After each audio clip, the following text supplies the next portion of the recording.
Hello everyone, life living এ আমি মাসুদ খান আপনাদের স্বাগত জানাচ্ছি।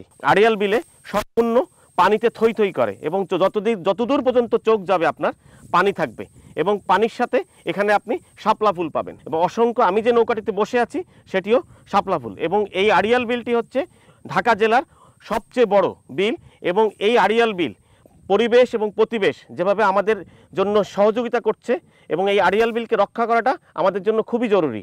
এবং এর মাঝে আমরা সবাই জানি মাননীয় প্রধানমন্ত্রী আড়িয়াল বিলকে এয়ারপোর্ট করতে চেয়েছিলেন এবং এই এলাকার জনগণের বিরোধিতার মুখে এটি করতে পারেননি তিনি। ওনার এই সরে যাওয়া আমি স্বাগত জানাই, কারণ এখানকার যে পরিবেশ, এই পরিবেশটা আসলেই আমাদের জন্য দরকার। কারণ এই ওয়েটল্যান্ড ধ্বংস হয়ে গেলে আমাদের পরিবেশের উপরে যে প্রভাব পড়বে সেটি আমরা নিতে পারবো না, কারণ পরিবেশ আমাদের জীবনের একটি প্রয়োজনীয় অনুষঙ্গ।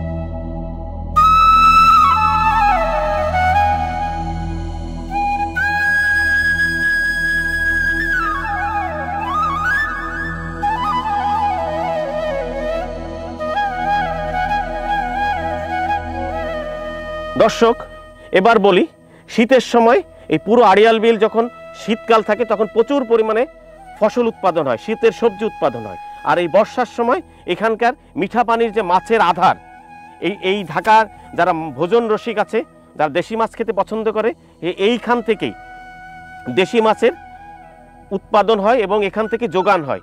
এবং এইখানে প্রচুর পরিমাণে শাপলা এবং পদ্ম ফুলের একটি প্রাকৃতিক ভাবে এই পদ্ম ফুল এবং শাপলা ফুল জন্মায়। আমি যে নৌকাটিতে বসে আছি সেটি হচ্ছে শাপলা ফুল ভর্তি একটি নৌকা এবং এখানকার পানি টুরিস্ট আসার কারণে এবং প্রচুর পরিমাণে ডিজেল চালিত নৌকা এবং বিভিন্ন জিনিস চলার কারণে এখানকার পানির পরিবেশ অনেক আগের থেকে নষ্ট হয়ে গিয়েছে।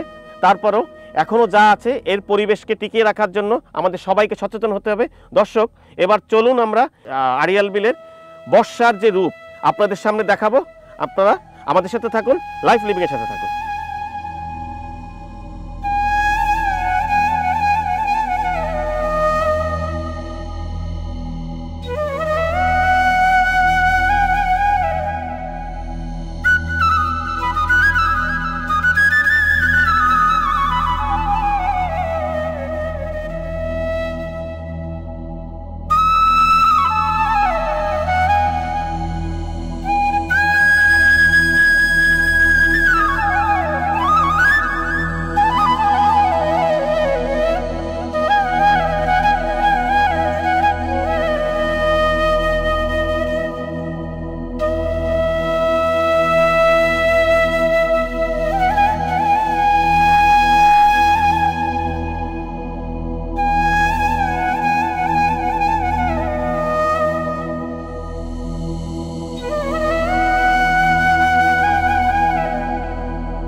আমরা আড়িয়াল বিলের এই স্থানটিতে আমরা যেখানে অবস্থান করছি, এখানে দিঘির মতন একটি বিষয় আছে, যে দিঘিটি আসলে মানব সৃষ্ট একটি দিঘি এবং এই বিলের চার সাইডে মাটি দিয়ে টাইপের কোনো কিছু তৈরি করার চেষ্টা করা হয়েছে এবং এর চারপাশে হিজল গাছ আছে প্রচুর এবং প্রচুর মনোকালচার করা হয়েছে, মেহগনি গাছের ছড়াছড়ি এখানে। কারণ মনোকালচার করে এখানে যে গাছের বাগান করা হয়েছে এবং বাণিজ্যিক ভিত্তিতে গাছের কাঠের জন্য।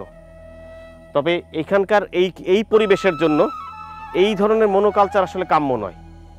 এই মনোকালচার আমাদের জমির জন্য খারাপ, পরিবেশের জন্য খারাপ।